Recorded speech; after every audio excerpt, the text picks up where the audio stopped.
Здравейте, аз старши минигеймер, върваме за един супер крат скетч, който е... Видео е, учени си къщи, почваме с този, който винаги забравя всичко. И с...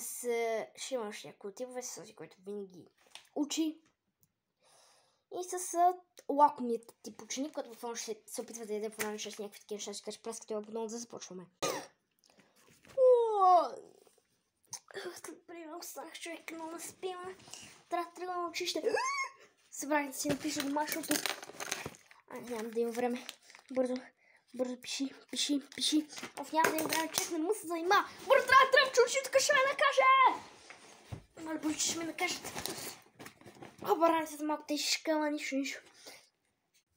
Здравейте, господине.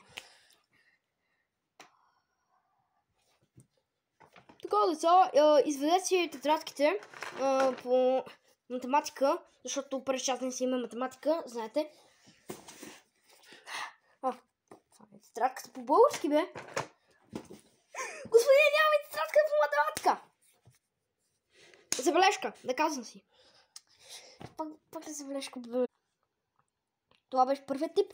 Сега ще ви покажа втори тип, който е доста по-готен именно този, който учи. Също втори тип мислих да е лакомия и това каза, че е готин, но сега този, който много учи. Здравейте, госпожа.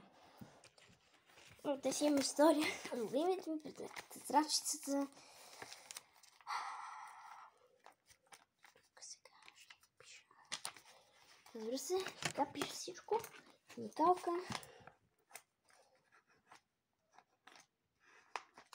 Може ли да разкажа урока? Мен! Изпрати ме да разкажа урока. Ще напиша 5 страници допълнително, госпожо. Любимият ми предмет. Моля, 5 страници допълнително. Ще са много добре.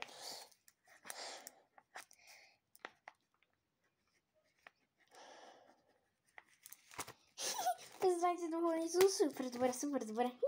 5 страници. Така.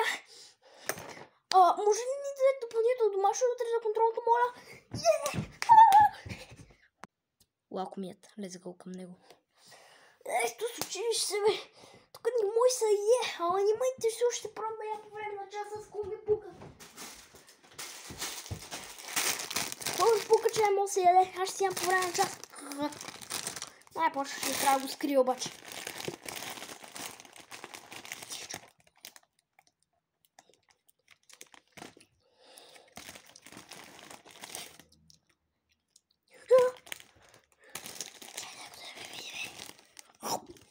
Хей, час не се яде!